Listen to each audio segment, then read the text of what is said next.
I take refuge in Buddha, I take refuge in Dharma, I take refuge in Sangha.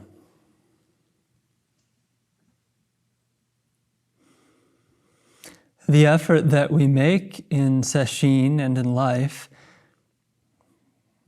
occurs little by little, day by day, hour by hour, interaction by interaction, meditation period by meditation period, step by step and breath by breath.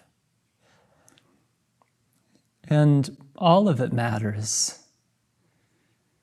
At the beginning of a sesshin, or really anything that we do that has significance to us, we likely set an intention, have an understanding for why we are going forward into the thing that we're moving into, a reason, a vow, an intention, something that's calling us. But then as we continue forward, we have to do the work. I promise this is a Harada Roshi quote and not a Soten quote.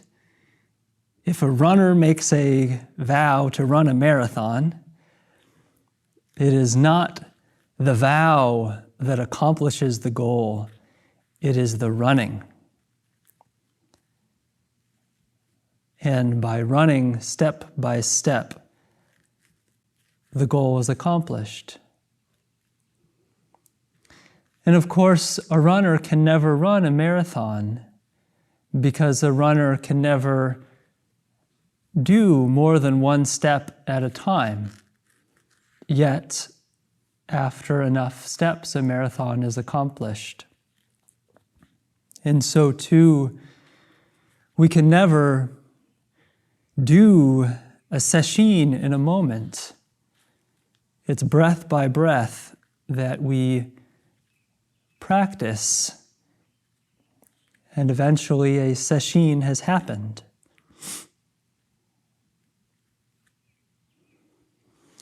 We only become clearer by each and every individual moment of practiced clarity. Taking care of the mind through meditation, moment by moment,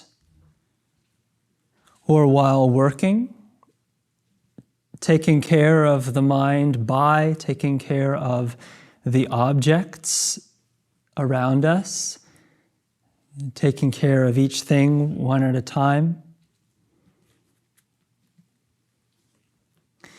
And significant events happen from time to time in life, in Sesshin, but from our perspective, from the inside, all we can ever do is practice, is do our best moment to moment. I remember an ancestor's Sesshin years ago in which Hogen was talking about Shodo Harada Roshi, then his teacher of a couple decades, whom he had great respect for. And Hogen said something like, one of the problems that one can have in working with a teacher like that, meaning a teacher that was so highly esteemed, one of the problems one can have working with a teacher like that is seeing that the teacher is so high above you, so far away, that you give up hope, that you stop trying.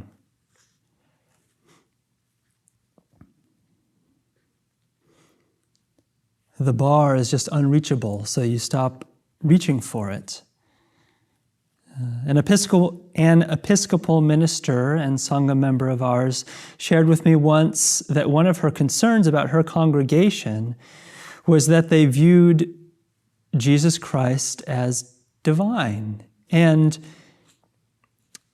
the problem she was explaining was she was concerned that people had the mentality because Christ was the Son of God and I am not, I'm off the hook.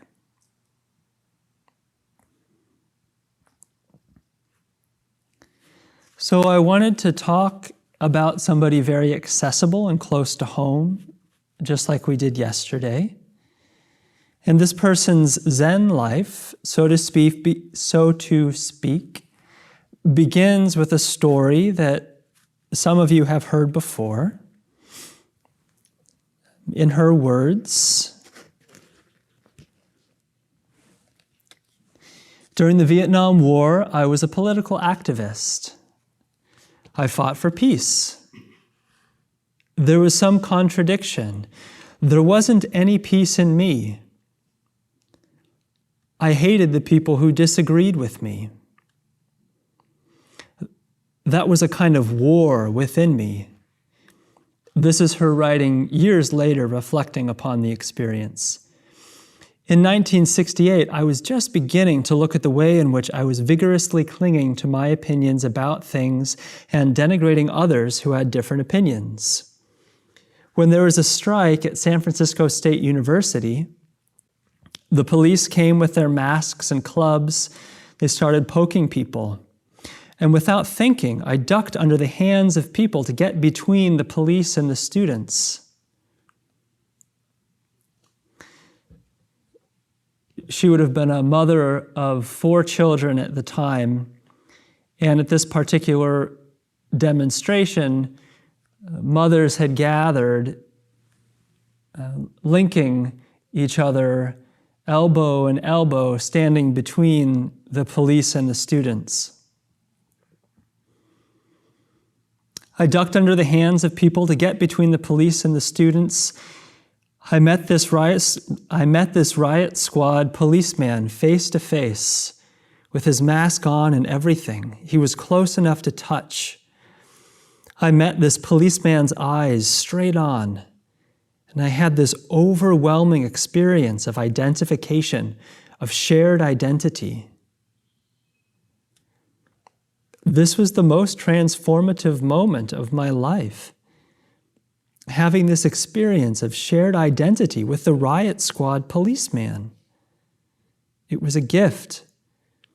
Nothing had prepared me for it. I didn't have any conceptual basis for understanding it. The total experience was real and incontrovertible.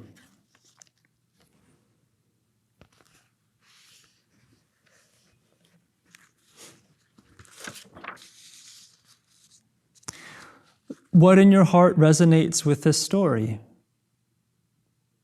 Are there any experiences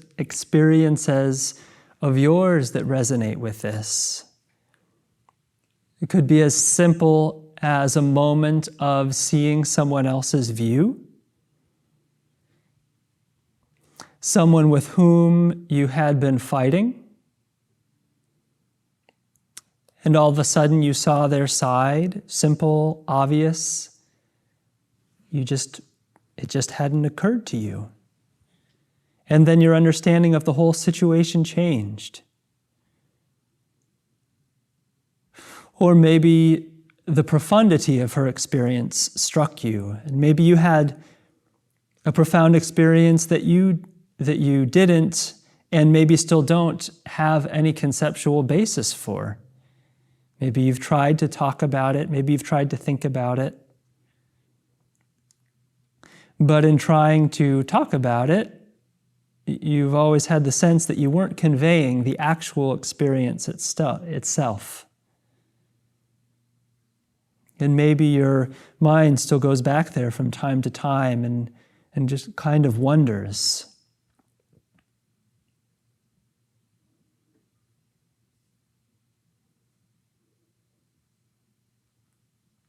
And if that's the case for you, maybe actually it's something that as I speak, you can still touch into. There's some deep memory that remains,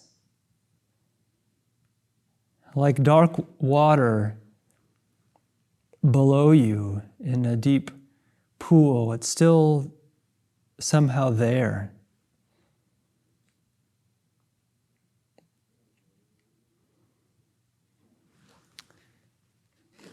And she continues,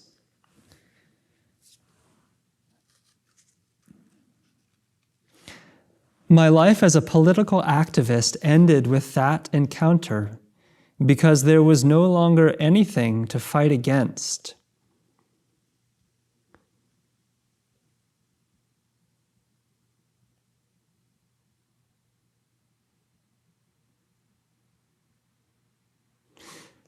The way I described it to my friends was the policeman was trying to protect what he thought was right and good from all the other people who were trying to destroy it. And I was doing the same thing. Since I had no basis for understanding the experience of shared identity with someone whom I had considered completely other, and because the experience had been so real and so powerful, I began to search for someone who would understand it. In my search, I met Shunryu Suzuki Roshi, and when he looked at me, I knew that he understood.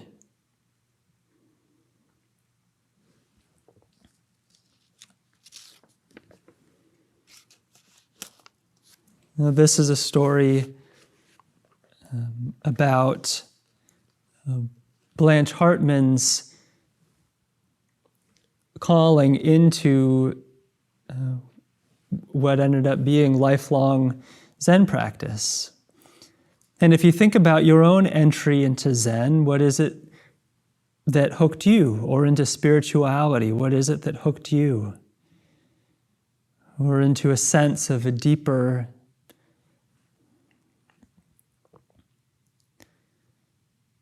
perhaps there's some kind of initiation story that you've told many times over meals with curious strangers.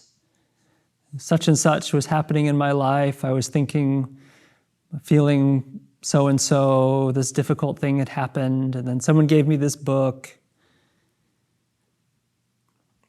But of course, over time, many things brought you to where you are now, most of them very small. And many things, most of them small, kept you where you are now because there have been so many opportunities to do something different with your life. I personally remember when I walked into Dharma Rain Zen Center in the summer of 2010. I'm taking joy as I happen to recall it was the evening of Jomon's Shuso Hosen in Portland. Not knowing the place, not knowing anybody there, I walked into a room where various people were socializing in different groups, looked over and saw Hogan, whom I knew from a month residency at Great Vow 2 years prior. He was clearly engaged with a group of people, looked up and said, "Hello, Danny, welcome back, nice to see you." I remember being impressed that I was recognized. I remember feeling comforted that someone recognized me, and also impressed by his ability to notice me without disturbing the conversation that he was in.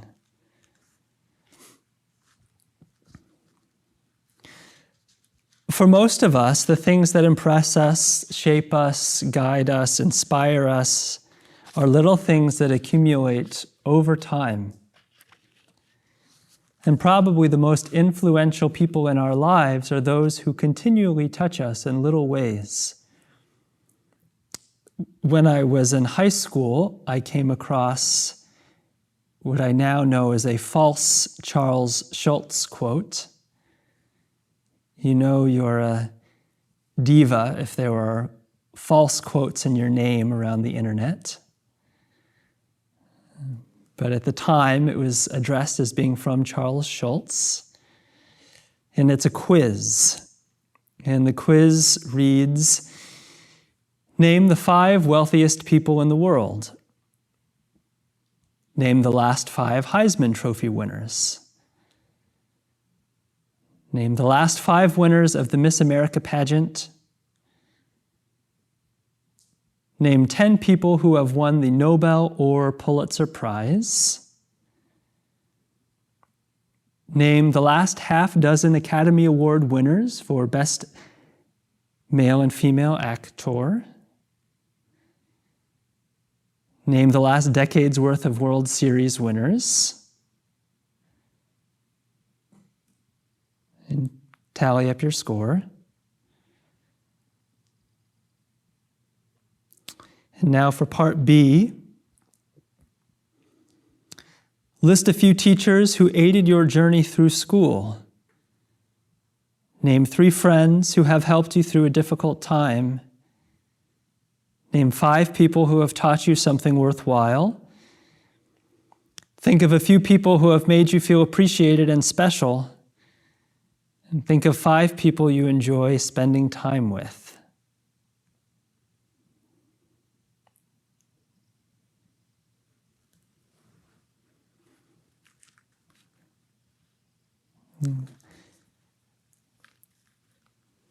And using the text from the quotes to talk about its fairly obvious point. In the first paragraph, and maybe these are categories in life that don't particularly interest us, but at least as a high school student, I recognized these are very big deal people, and I don't know who they are. So maybe they're not as big of a deal as I think they are. The text says, these are not second-rate achievers. These are the best in their fields. But the applause dies, awards tarnish, achievements are forgotten, accolades and certificates are buried with their owners. The people who make a difference in your life are not the ones with the most credentials. They are simply the ones who care the most. And I was very impressed by this at that age, and I think it affected what I view as important. Every Zen student longs for the moment when their Zen teacher says something to them, just one word, and the sky splits open and heaven and earth are devoured and they become one with the ancestors and all the koans become clear in one moment and they are seated in the Buddha's seat, etc., etc., etc. And significant stories are told and they are passed on, in part because significant things do happen, and in part because these stories are very easy to tell. But most of us are mostly affected gradually by little people doing little things, and those stories are hard to pass on.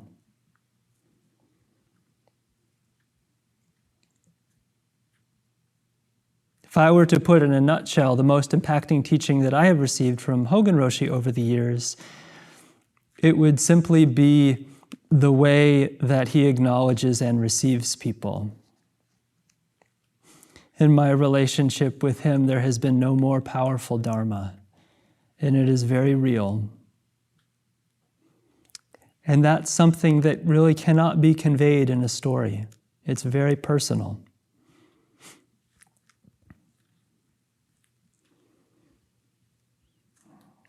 If we reflect on a powerful ancestor in our lineage years ago, such as Eihei Dogen, we know his awakening story, and we know little personal tidbits that led up to that, relationships with certain teachers, relationships with the Zen establishment in Japan. His parents died when he was young. He had a lifelong question, we're told, that existed in his heart. We have his writings and letter exchanges with some students. But what we don't really know is how he managed a Sangha meeting. And the way that a person manages a Sangha meeting,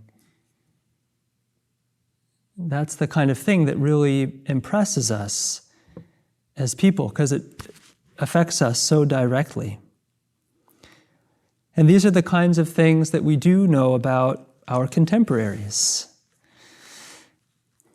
Blanche Loeb Gelders was born in Birmingham, Alabama in 1926. Her parents were both university professors who were also political activists. I do not know the details of their activism, except that it was pertinent to aspects of inequality in Depression-era Alabama. During her childhood, they would both lose their jobs as professors as a result of their unspoken views. The family regularly received threats. Blanche recalls being ridiculed at elementary school as a child because of her parents' work. And once when she was 10, her father was nearly beaten to death by opponents.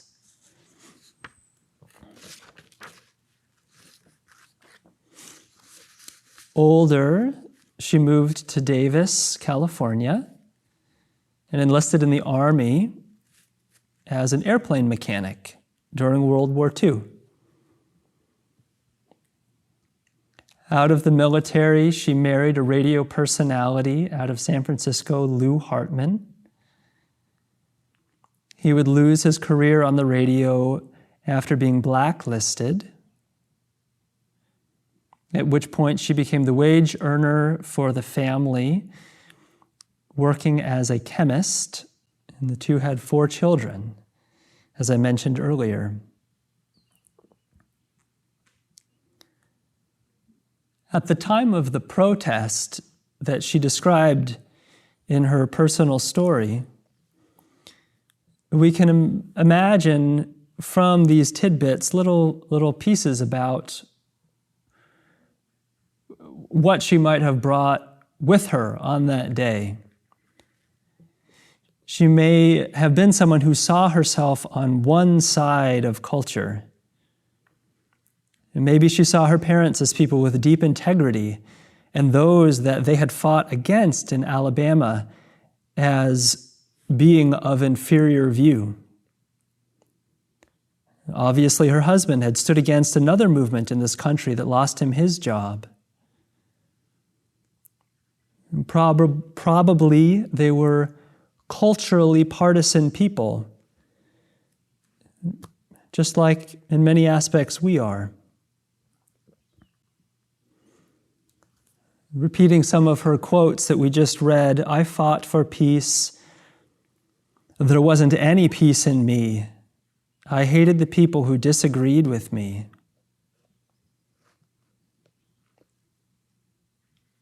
One great grief, perhaps, as humans is that of being naturally ignorant to the other side of a thing.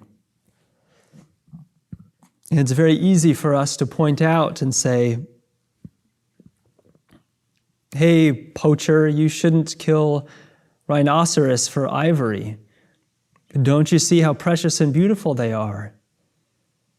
And they're going to go extinct because of your actions. While at the same time, a bigger finger points back at us and says, hey, you American, because of your lifestyle, you're changing the climate of the earth. Can't you see what you are doing?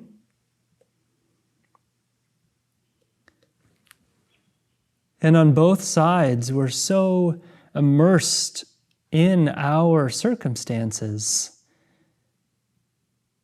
that the other side is opaque to us.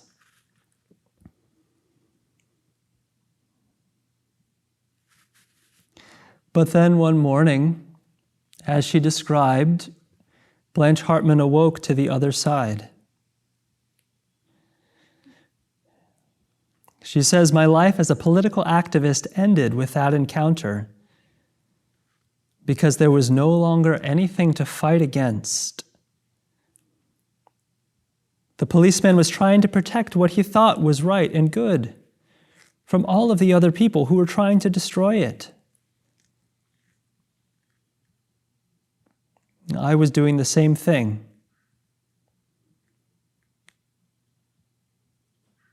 The poacher and the one who commutes to work alike, trying to feed their family, trying to keep up within their own culture."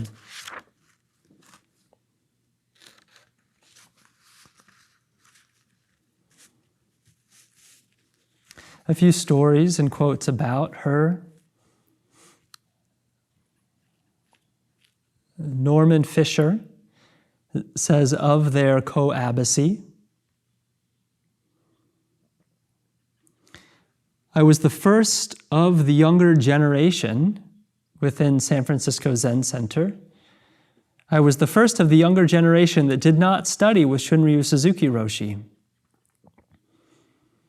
I do not recall a single disagreement or even an unsteady word between us.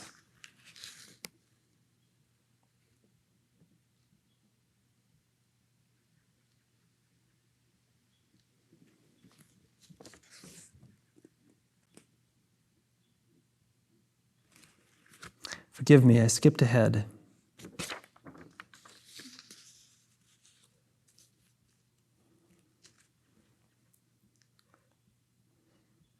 It's a gift to be able to see, to be opened to someone else's view or something else's view. It doesn't have to be a person.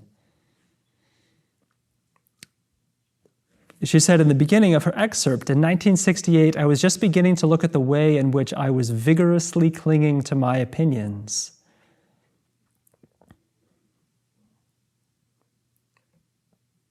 By stilling the mind in Sesshin, we permit the possibility of changing the way we relate to our lives by bringing openness where there was closure.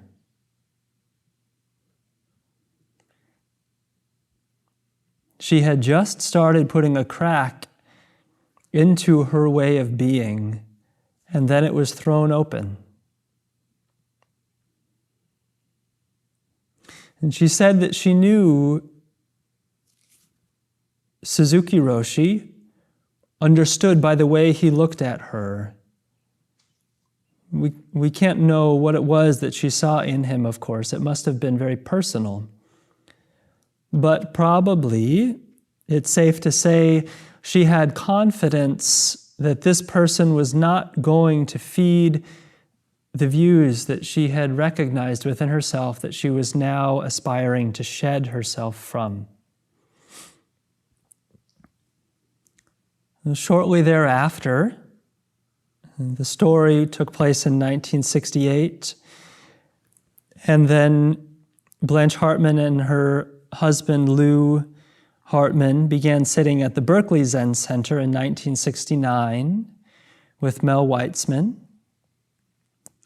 who just passed away this last January and functioned as abbot there, I believe all the way up until recently. She began sitting at Berkeley Zen Center in 1969. 27 years later, she was installed as co-abbot of the San Francisco Zen Center, along with Norman Fisher. Her full Zen name by then, Shunbo Zenke Blanche Hartman. And studying her as an ancestor, we're not studying someone who could walk on water or who had reportedly awakened students by wiggling her eyebrows the right way, or someone who could cure cancer with a touch. Rather, quote, Blanche came behind me and adjusted my posture when she touched me very gently, Something like an electric shock reverberated through my whole body wonderfully. I felt bathed in kindness.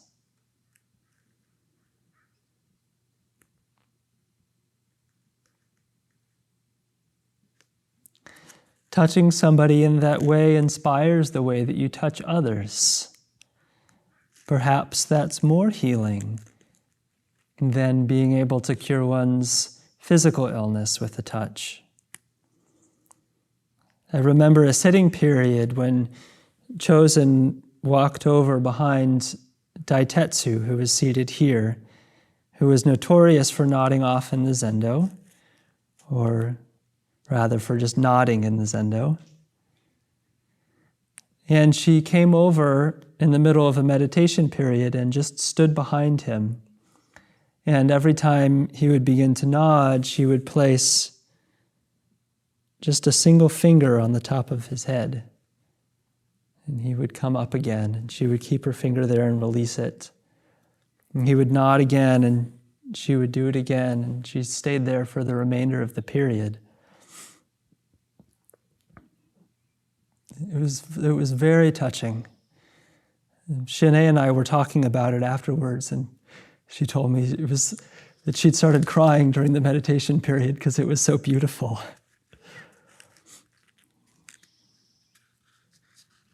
Touching somebody in that way inspires the way that you touch others. Norman Fisher, who entered Abbacy at San Francisco Zen Center at a similar time as her, says retrospectively, I, referring to himself, I was the first of the younger generation of students at San Francisco Zen Center that did not study with Shunryu Suzuki Roshi. I do not recall a single disagreement or even an unsteady word between us, between Blanche and himself. All I can remember is Blanche's constant encouragement and appreciation. So in hearing this, consider your own peers and consider the peers that you feel you can really work together with and whom you observe work well with others and really seem to treat others well.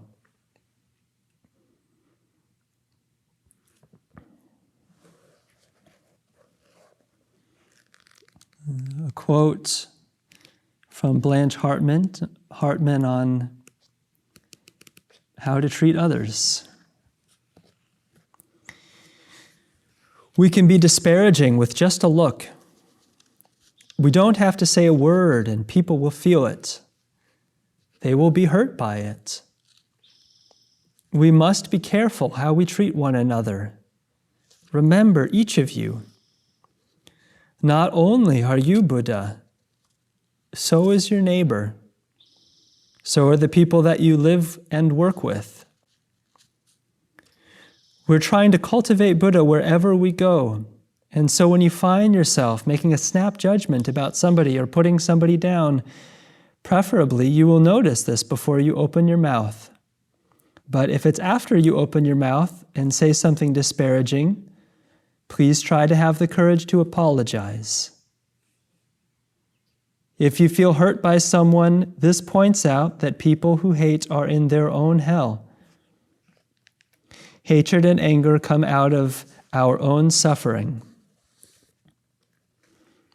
Life is too short to waste it on judging other people by whatever standards we may have.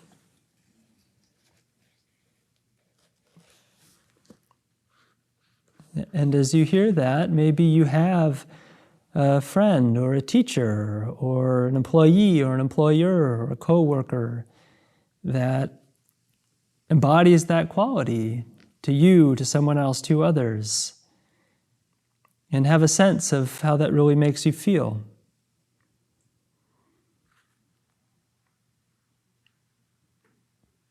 And Blanche is described by herself and others as coming into practice a hard-headed woman. In 1969, when she began sitting at Berkeley Zen Center, she would have been 43 years old.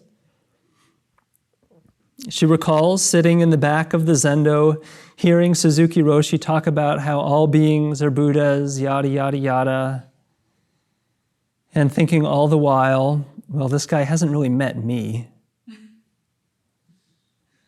She describes her initial relationship to Zazen as a drowning person grabbing a life preserver.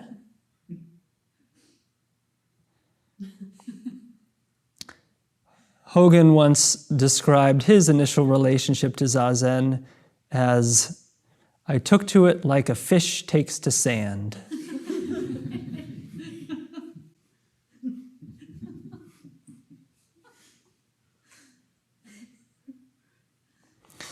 She says, my daughters complained that I was never home. She tells a story of Suzuki Roshi catching her smoking a cigarette while she was preparing the formal tea tray.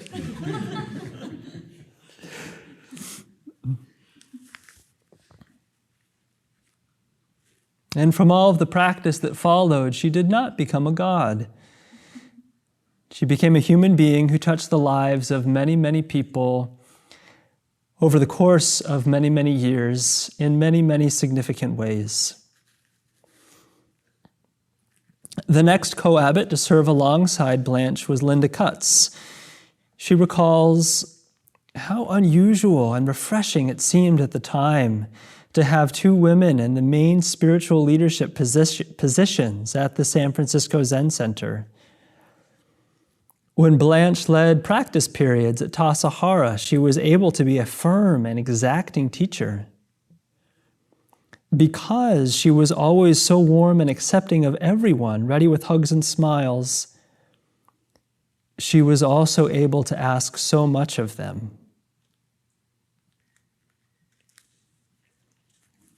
And you know this experience when you genuinely trust someone. You're able to follow their advice and guidance. Most of the stories I have about her, that I have read about her, follow her installation as abbess and beyond. But before that was 25 years of formal Zen practice, which was preceded by 40 years of just straight up living. And during those 25 years of Zen practice, the kind of practice she did in the 70s and 80s resembles the kind of practice we do today. She says that Sesshin were kind of loose back then, and that residents at the San Francisco Zen Center would sneak off to Kirby's ice cream during breaks. You know, here at Great Vow, if flowers and fluff were a little bit closer, there's a backside to everything. In 96, this is another story about her. Many of the stories that I'm sharing about her are just personally posted one after the other on her obituary on the San Francisco Zen Center website. In 96, she was leading a practice period at Tassajara, so shortly after installation as co-abbot. And I think to understand this a little better, it's important to understand that the level of speech that occurs in our Zendo here is actually quite unique. So their Zendo would be much, much more quiet than ours, meaning less instruction the way we have here. When Blanche was leading a practice period at Tassajara, a student who had been lying down in the Zendo due to back pain let out a piercing shriek. The student had fallen asleep and was having a nightmare. We were all startled, didn't know what to do, felt awkward, had no way to respond.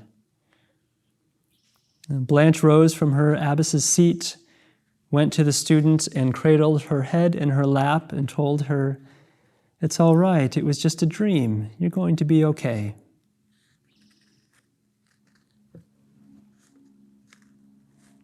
Another story.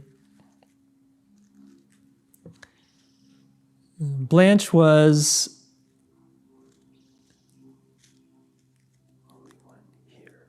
here.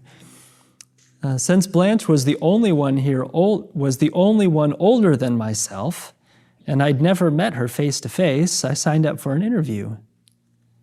The first thing she said to me was, "This time is for you." But as we launched into an animated discussion, she more than held up her end of it. With stories of friends and Zen Center episodes from the past, we must have rambled on for an hour before she suddenly remembered there were others waiting to see her. There are many aspects of every person, of course, but these are the ways we get certain flavors of who this person was.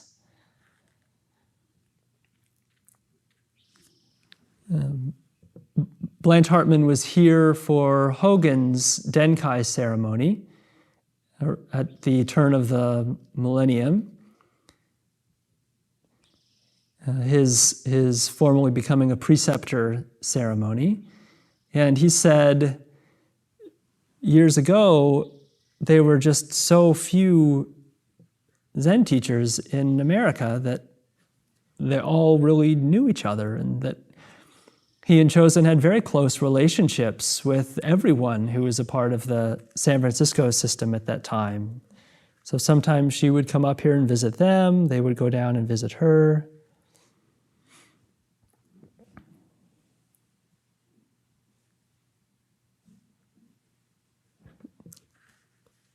So it's worth considering, who are the people in your life that really touch you in this way? And what is it about them that touches you? What qualities do they have that you would like to embody?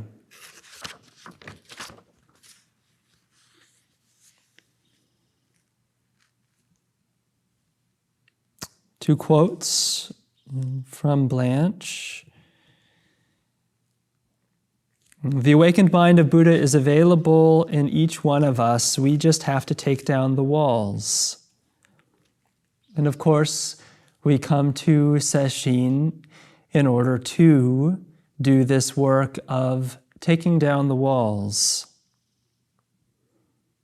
To the extent that you feel that the walls have begun to come down, please enjoy this space. If the walls have perhaps become windows, and there's more translucence between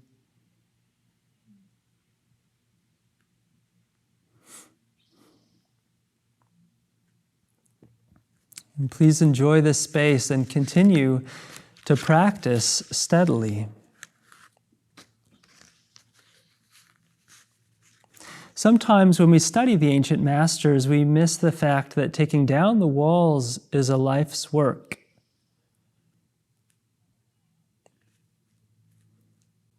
And it is the case that, at least over the last decade, the only period of time that I have known Hogan and Chosen for, that in recent years their Teisho have placed more emphasis on the life's work aspect.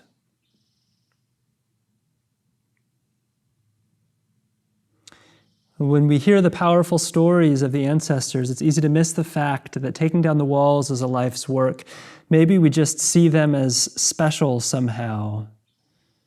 And maybe they are, but maybe the most special thing about them is that they took upon themselves this work of taking down the walls.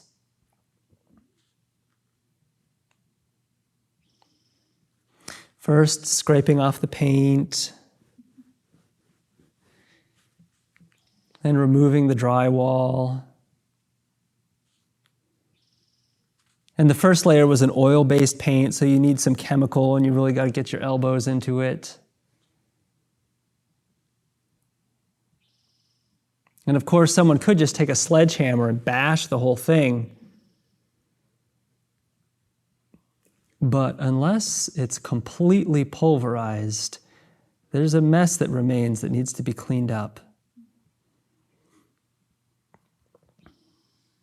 You get the drywall off and you got this big heavy thing you've got to lug somewhere that's not in somebody else's way, and then you get to the insulation and you get fiberglass in your skin and it's in your nasal cavity for days and it's in your eyes, and then finally you get to the inside and you're like, no wonder the framing's been done wrong and the electric's not even grounded. And only then do you remember all the times that your Roshi told you, you got to redo the framing, you got to redo the framing, you got to redo the framing. But you could never hear it because you were so impressed by the paint job.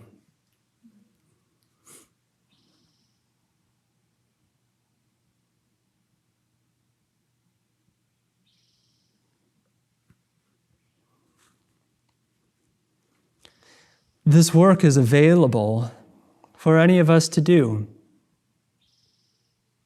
For any of us to do. As Zenke Blanche Hartman says, you are not the one single exception to the fact that all beings are Buddha. You are not that exceptional.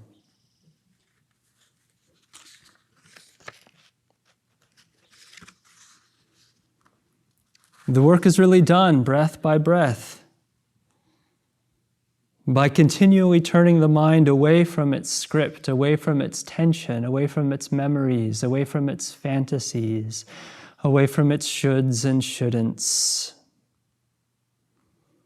and returning to the always available lived experience of the moment.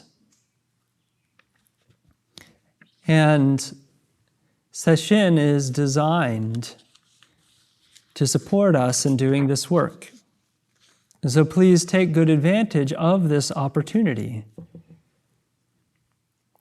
It is true that we can practice anywhere and at any time, in any circumstance, but generations and generations of loving people have devoted themselves to ensuring that this particular practice support be available to you. So please own that.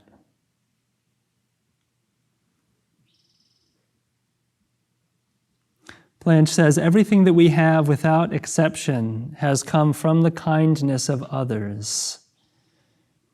So appreciate this life and its every aspect given through the kindness of others.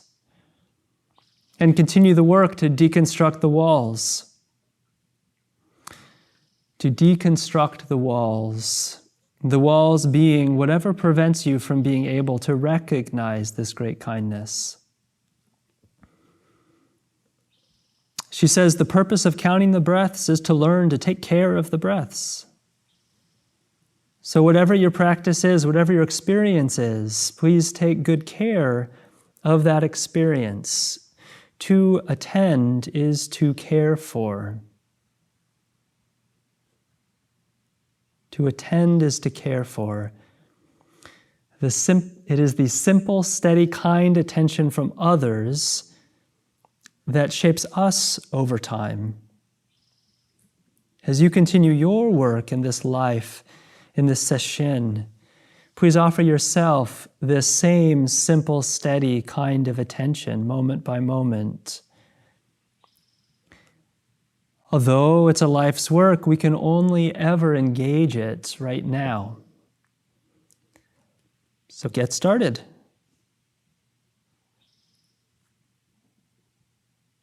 And continue. And don't let walls, apparent walls, get in your way, wanting to be free. Because if you built the wall, then you can take it down.